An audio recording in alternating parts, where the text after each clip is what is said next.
Good morning. To the class of 2018, the faculty, the parents, the grandparents, fellow honorees, and the paid laughers I have scattered throughout the audience. It is an honor to join you this morning for this special occasion.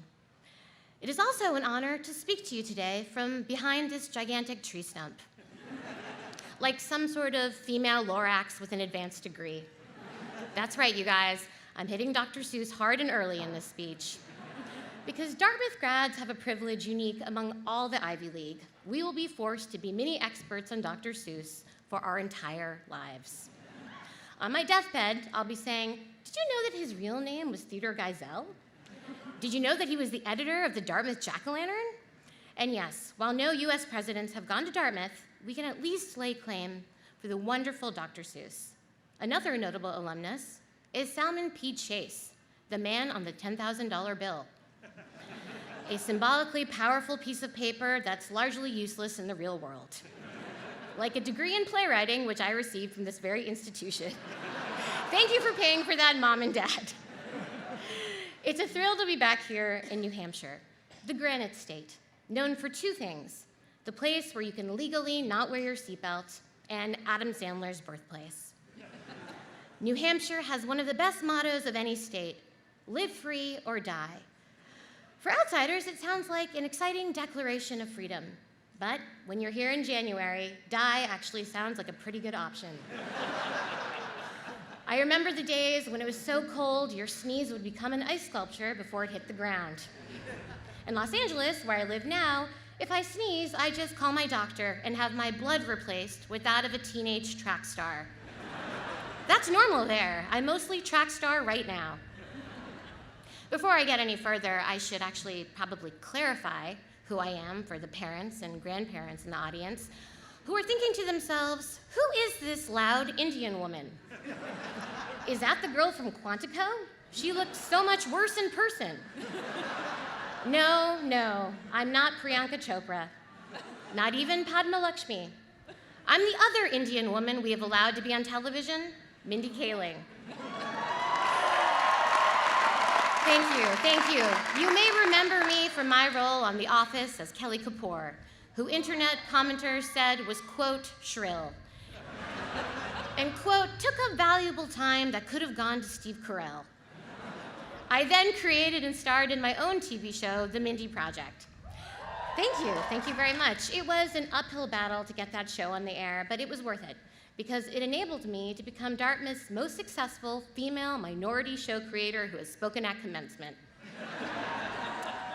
Oh wait, no. Shonda Rhimes went here. Yep, and she's created like 10 more shows than me, so great. No, cool, Shonda. Friggin' role model, good for you. But today is not about famous alumni, no. It is about the men and women who have toiled in obscurity for years so that they might better our country. I speak, of course, of the 51% of Dartmouth grads who will go into finance. Highest in the Ivy League. Look left, look right. All three of you will be spending at least 10 years in a white-collar prison. I know that going into the real world sounds scary, but it's exciting too. Finally, you'll be in control of your own lives. No longer will there be an irrational board of trustees telling you can't have hard liquor on campus. For the ridiculous reason that they don't want you to die. Come tomorrow, no one can stop you from filling your apartment with $4.99 handles of Uncle Satan's unfiltered potato vodka. Go crazy. It's a real moment of reflection for me to be standing here speaking to all of you now, because it makes me harken back to my own time at my Dartmouth graduation. Madeleine Albright was my commencement speaker. And while I don't remember any specific quote she said, or even a general gist of what she was talking about, I do remember thinking, I wonder what it'll be like to have my own cell phone. How things have changed. For all I know, at this very moment, most of you are posting this speech on your Instagram stories with a gif of Winnie the Pooh twerking. If you are, please at least use my official hashtag, MindyGoesBigGreen2018. Thank you. none of you remember a time before the internet. Hell, you probably don't even remember a time before the Facebook page, Dartmouth Memes for Cold AF Teens. Yeah, I know about that. Made me feel like a real creep researching it. Hello, I'm a 38-year-old woman who wants to join your teen Facebook group. It's for research, I swear. Meanwhile, when I was in college, we didn't even have Google. If you wanted to find out, say, how tall Ben Affleck was, you were out of luck. You just had to sit there, not knowing, and your entire day would be ruined. Or say I wanted to meet up with a friend. I couldn't just text her. I had to walk outside and hope I accidentally bumped into her. Or I blitzed her. Blitzmail. You know that feeling you have when you tell your friends that you blitz and they don't get it and you roll your eyes all smug, like, oh, it's a Dartmouth thing? That ends today. You try to say blitz 100 yards east of White River Junction, and you will get laughed back to your one-room triple in the Choates. Fun fact, in 2001, the year I graduated, a pink eye epidemic broke out amongst my classmates because we were all using public blitzmail IMAC terminals and not washing our hands. Those are just kind of the sexy stories indicative of my time at Dartmouth. You have so many cool new things here now. Like, look at the new logo, the D Pine. It's beautiful. It reminds me of what college-age Mindy thought a marijuana leaf might look like, but I was too scared to actually find out. And this new house system, it sounds really cool. It's so Hogwartsy. You know, you sort it into your little Gryffindors and Ravenclaws, except they're called South House, West House, Schoolhouse. Okay, come on guys, Schoolhouse, really? We're just saying what we see? That's the laziest name I've ever heard in my life. And I've spent over a decade working on shows called The Office and The Mindy Project. Still, I remember sitting where you're sitting. I was so full of questions like, when is this thing going to end? And how many friends can I invite to dinner and still have mom and dad pay? And most importantly, why didn't I wear any clothes underneath my gown? Now we're reaching the part of the speech where I'm supposed to tell you something uplifting, like follow your dreams. In general, advice isn't actually an effective way to change your life. If all it took to make your life great was hearing amazing advice, then everyone who watched TED Talks would be a millionaire. So don't trust any one story of how to become successful. As Madeleine Albright said at my commencement, see, I don't remember anything, and I did just fine. So here is some practical advice that you may or may not remember at the end of the speech because, hey, that's the gig. 1, first off, remove proficient at Word from your resume. That is ridiculous.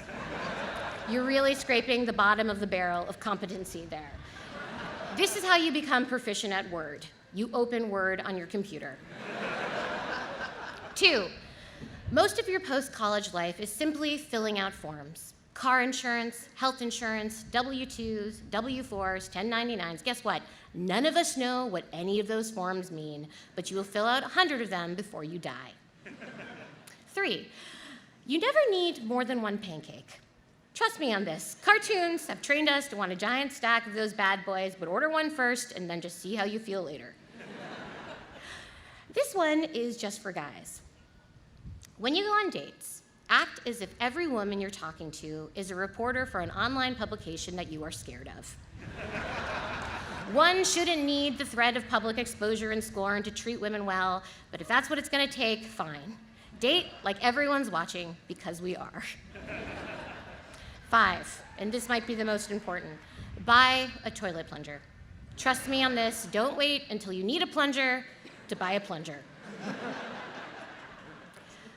Commencement is a time of transition for parents, too. That empty nest you were enjoying these past 4 years, gone as soon as the speech is over. I hope you like full-time lodgers who don't pay rent, don't do laundry, eat all the food in your fridge, and binge Family Guy on your sofa for weeks. That is your life now. Although some of your graduates will be making more money than you. 51% to be exact.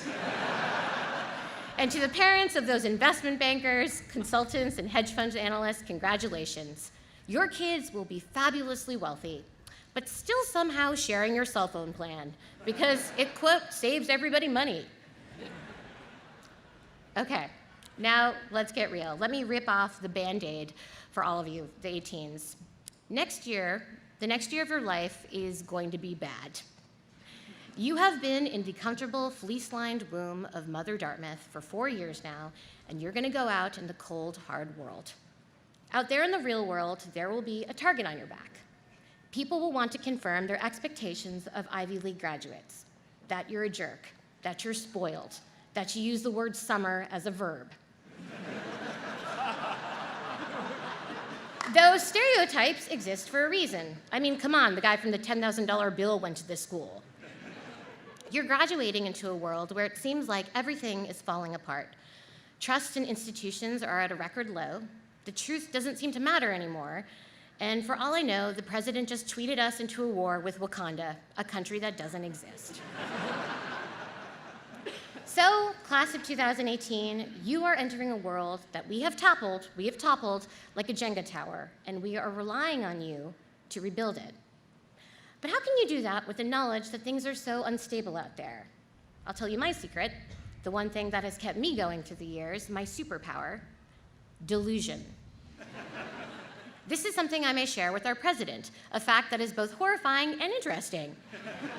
2 years in, I think we can pretty safely say that he's not getting carved onto Mount Rushmore, but damn if that is not a testament to how far you can get by just by believing that you are the smartest, most successful person in the world. Okay? My point is, you have to have insane confidence in yourself, even if it's not real. You need to be your own cheerleader now, because there isn't a room full of people waiting with pom-poms to tell you, you did it. We've been waiting all this time for you to succeed. So I'm giving you permission to root for yourself. And while you're at it, root for those around you too. It took me a long time to realize that success isn't a zero-sum game, which leads me to the next part of my remarks. I thought I might take a second to speak to the ladies in the audience. Guys, take a break. You don't have to pay attention during this part. Maybe spend the next 30 seconds thinking about all the extra money you'll make in your life for doing the same job as a woman. Pretty sweet. Hey girls, we need to do a better job of supporting each other. I know that I am guilty of it too. We live in a world where it seems like there's only room for one of us at the table. So when another woman shows up, we think, oh my God, she's gonna take the one woman spot. That was supposed to be mine. But that's just what certain people want us to do. Wouldn't it be better if we worked together to dismantle a system that makes us feel like there's limited room for us? Because when women work together, we can accomplish anything, even stealing the world's most expensive diamond necklace from the Met Gala, like in Ocean's 8, a movie starring me, which opens in theaters June 8th. And to that end, women, don't be ashamed to toot your own horn like I just did. Okay, guys, you can listen again. You didn't miss much. Just remember to see Ocean's 8, now playing in theaters nationwide. Ocean's 8, every con has its pros. And now I wanted to share a little bit about me, Mindy Kaling, the Dartmouth student. When I came to Hanover in the fall of 1997, I was, as many of you were, driven, bright, ambitious, and really, really into the Black Eyed Peas. I arrived here as a 17-year-old, took the lay of the land, and immediately began making a checklist of everything I wanted to accomplish. I told myself that by the time I graduated in 2001, I would have checked them all off. And here is my freshman fall checklist. Be on Hanover crew, be on lodge crew, be in an a cappella group, be in an improv troupe, write a play that's performed at the Bentley, and do a cartoon for the D, and try to be in a cool senior society. And guess what? I completed that checklist. But before you think, wait, why is this woman just bragging about her accomplishments from 17 years ago? Keep listening. Then I graduated, and I made a new checklist for my 20s. Get married by 27, have kids at 30, win an Oscar, be the star of my own TV show, host the MTV Music Awards. This was 2001, guys, it made more sense then. And do it all while being a size 2. Well, spoiler alert, I've only done one of those things, and I'm not sure I will ever do the others. And that is a really scary feeling, knowing how far that I've strayed from the person that I was hoping to be when I was 21. I will tell you a personal story. After my daughter was born in December, I remember bringing her home and being in my house with her for the first time and thinking, According to movies and TV, this is traditionally the time when my mother and spouse are supposed to be here sharing this experience with me. And I looked around, and I had neither. And for a moment, it was kind of scary, like, can I do this by myself? But then, that feeling went away, because the reality is, I'm not doing it by myself. I'm surrounded by family and friends who love and support me. And the joy I feel from being with my daughter, Catherine, eclipses anything from any crazy checklist. So I just want to tell you guys, don't be scared if you don't do things in the right order, or if you don't do some things at all. I didn't think I'd have a child before I got married, but hey, it turned out that way, and I wouldn't change a thing. I didn't think I'd have dessert before breakfast today, but hey, it turned out that way, and I wouldn't change a thing. So if I could impart any advice, it's this. If you have a checklist, good for you.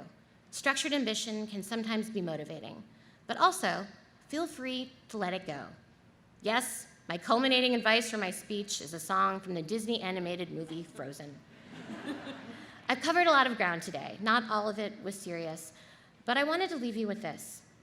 I was not someone who should have the life I have now, and yet I do. I was sitting in the chair you are literally sitting in right now, and I just whispered, why not me? And I kept whispering it for 17 years. And here I am, someone that this school deemed worthy enough to speak to you at your commencement. Don't let anyone tell you that you can't do something, but especially not yourself. Go conquer the world. Just remember this, why not you? You made it this far. Thank you very much, and congratulations to the class of 2018.